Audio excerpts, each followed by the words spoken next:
Assalamualaikum warahmatullahi wabarakatuh. Perkenalkan, nama saya Hudratul Hudani, NIM 192330042. Saya berasal dari Prodi Manajemen Pajak, Fakultas Ekonomi, Universitas Negeri Padang. Baiklah, video ini saya buat bertujuan untuk melengkapi tugas yang diberikan dosen pembimbing saya, yaitu Bapak Firman SEMSC.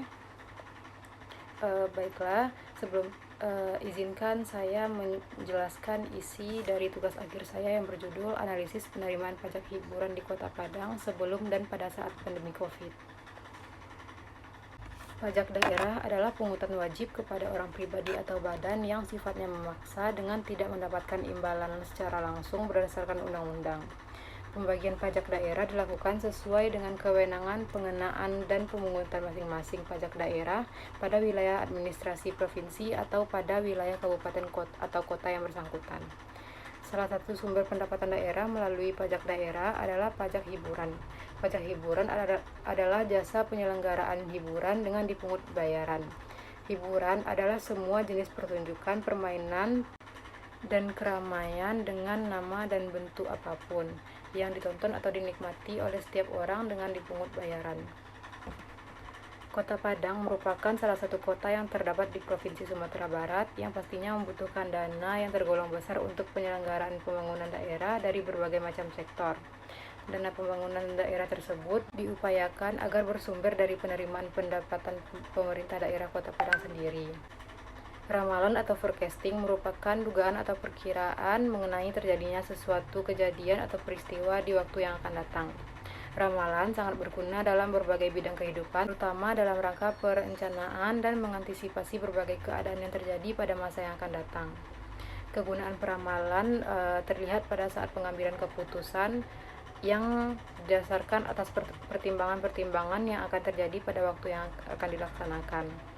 Forecasting atau peramalan memiliki 3 tujuan yang utama dalam bisnis, yaitu yang pertama adalah untuk mengkaji kebijakan perusahaan saat ini dan masa lalu, serta untuk melihat sejauh mana pengaruhnya di masa depan. Yang kedua, untuk memperhitungkan estimasi penundaan antara waktu pembuatan keputusan bisnis dengan waktu implementasi keputusan bisnis. Yang ketiga, untuk meningkatkan efektivitas rencana bisnis.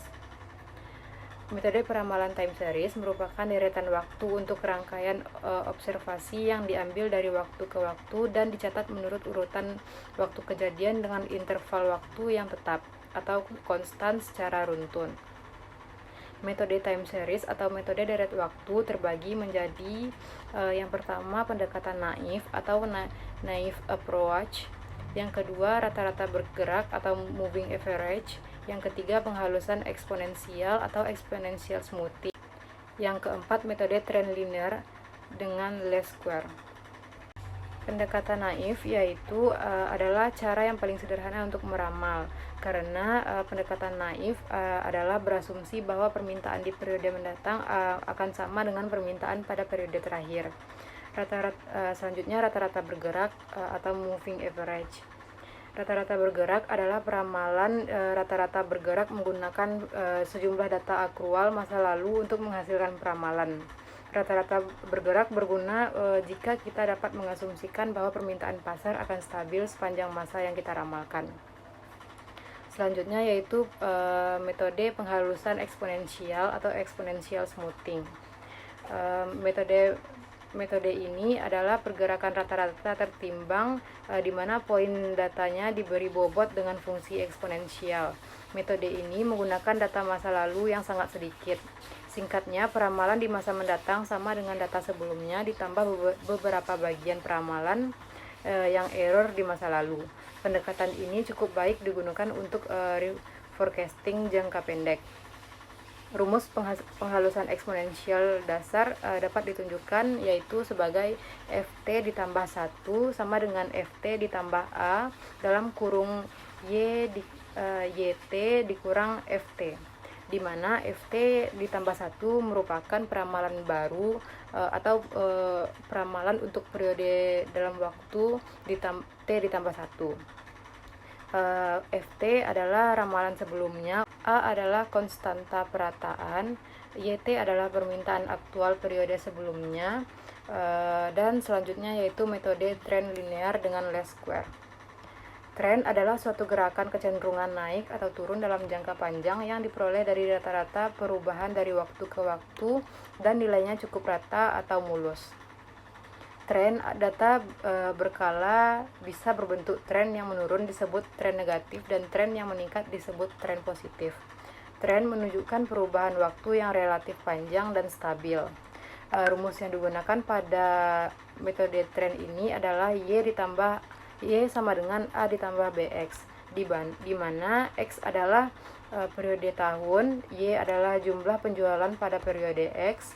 Untuk memperoleh nilai A dan B dibutuhkan persamaan pembantu yaitu A sama dengan sigma Y per N, B sama dengan sigma XY dibagi sigma X kuadrat.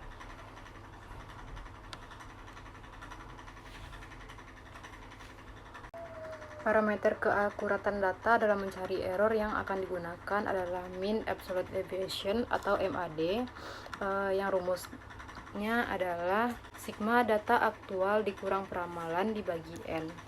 Yang kedua adalah mean square error atau MSE, rumusnya adalah sigma kesalahan peramalan kuadrat dibagi dengan N.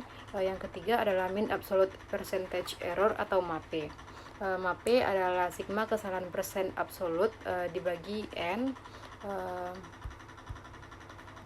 Dan selanjutnya data yang diperoleh adalah data dari Badan Pendapatan Daerah Kota Padang yang merupakan laporan target dan realisasi pendapatan daerah dari sektor pajak hiburan pada tahun 2017 sampai 2021.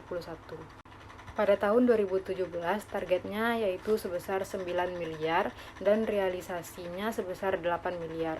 Pada tahun 2018 targetnya adalah sebesar 8 miliar dan realisasi pajak hiburan adalah sebesar 10 miliar. Pada tahun 2019 targetnya dinaikkan sebesar 12 miliar dan realisasinya sebesar 9 miliar. Pada tahun 2020 targetnya adalah sebesar 6 miliar dan penerimaannya adalah sebesar 3 miliar. Pada tahun 2021 targetnya adalah sebesar 6 miliar dan penerimaannya adalah sebesar 2 miliar. Dan berdasarkan peramalan pajak hiburan Kota Padang untuk tahun 2022 yang dilakukan penulis, diperoleh nilai untuk menggunakan pendekatan naif yaitu sebesar 2,88 miliar dan diperoleh nilai error untuk MAD sebesar 2,44, MSE sebesar 10,62 dan MAPE sebesar 55%.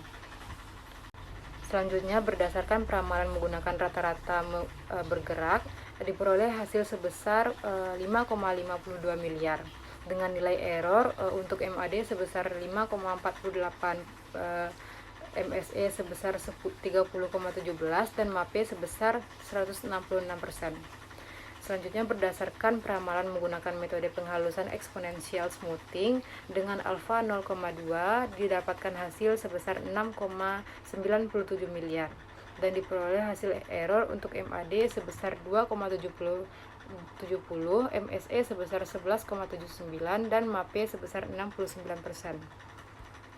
Berdasarkan peramalan menggunakan metode penghalusan eksponensial atau exponential smoothing dengan alfa 0,5 diperoleh hasil sebesar 4,81 miliar dan dengan nilai error untuk MAD sebesar 2,45, MSE sebesar 10,76 dan MAPE sebesar 62%. Selanjutnya yaitu peramalan menggunakan metode tren linear dengan least square. Untuk tahun 2022 diperoleh hasil peramalan sebesar 1,77 miliar dan diperoleh nilai error untuk MAD sebesar 1,77, MSE sebesar 3,63 dan MAPE sebesar 27%. Baiklah, pada pembahasan yaitu yang pertama, perbedaan penerimaan pajak hiburan di Kota Padang sebelum dan pada saat pandemi COVID-19. Hadirnya pandemi COVID ini sangat berpengaruh terhadap penerimaan pajak hiburan Kota Padang yang dapat dilihat dari data penerimaan pajak hiburan pada sebelum pandemi COVID. Dapat dilihat bahwa sebelum terjadinya pandemi COVID pada tahun 2017, target yang ditetapkan oleh Bapenda adalah sebesar 9 miliar dan terrealisasi sebanyak 8 miliar. yang artinya target terpenuhi sebanyak 90,30%. Pada tahun 2018, target yang ditetapkan oleh Badan Pendapatan Daerah adalah sebesar 8 miliar dan terrealisasi sebanyak 10 miliar, yang artinya target sangat terpenuhi, bahkan melampaui target, yaitu sebesar 125,27%. Pada tahun 2019, Bapenda menetapkan target yaitu sebesar 12 miliar dan terrealisasi sebesar 9 miliar, yang artinya target hanya terpenuhi sekitar 82,17%. Pada tahun 2017 dan tahun 2018, penerimaan pajak hiburan Kota Padang meningkat yaitu sebesar 8 miliar naik menjadi 10 miliar, dan pada tahun 2019 terjadi sedikit penurunan menjadi 9 miliar, namun tetap dengan target yang ditingkatkan dari tahun sebelumnya. Penerimaan pajak hiburan Kota Padang pada saat pandemi COVID-19 untuk tahun 2020 dan tahun 2021 yaitu Pemda menetapkan target yang lebih rendah dari tahun sebelumnya sebesar 6 miliar dan terrealisasi sebanyak 3 miliar, yang artinya target hanya terpenuhi sekitar 63,42%. Pada tahun 2021, Bapenda menetapkan target lebih tinggi dari tahun sebelumnya yaitu 6,500 miliar karena adanya beberapa kebijakan yang telah berubah seiring turunnya angka COVID-19 di Kota Padang, namun hanya terrealisasi sebanyak 2 miliar, yang artinya target hanya terpenuhi sekitar 44,37%. Penerimaan pajak hiburan Kota Padang pada tahun 2020 dan 2021 sangat menurun drastis, bahkan melebihi setengah dari total penerimaan pajak hiburan Kota Padang. Selanjutnya, upaya yang dilakukan pemerintah daerah Kota Padang dalam meningkatkan penerimaan pajak hiburan di Kota Padang pada saat pandemi COVID-19. Yang dilakukan yaitu yang pertama meninjau target pajak hiburan, yang kedua mengadakan acara hiburan setiap bulan, yang ketiga melakukan pemeriksaan setiap 3 bulan sekali terhadap wajib pajak yang dianggap tidak melaporkan pajaknya secara benar. Hasil pemeriksaannya akan dituangkan dalam bentuk laporan hasil pemeriksaan. Yang selanjutnya yaitu membuat dan mengirimkan surat teguran pajak untuk setiap wajib pajak yang memiliki pajak yang belum dibayarkan. Selanjutnya, pembahasan yang ketiga yaitu penerimaan pajak hiburan di Kota Padang pada tahun 2022 menggunakan metode peramalan time series berdasarkan hasil penelitian peramalan pajak hiburan Kota Padang. Menggunakan beberapa metode, diperoleh hasil yang memiliki persentase kesalahan peramalan dengan nilai terkecil adalah metode trend linear dengan least square, yaitu dengan hasil peramalan untuk penerimaan pajak hiburan Kota Padang pada tahun 2022 adalah sebesar 1.770 miliar dengan persentase kesalahan peramalan atau mean absolute percentage error sebesar 27%. Baiklah, terima kasih. Sekian isi dari tugas akhir saya. Saya akhiri. Assalamualaikum warahmatullahi wabarakatuh.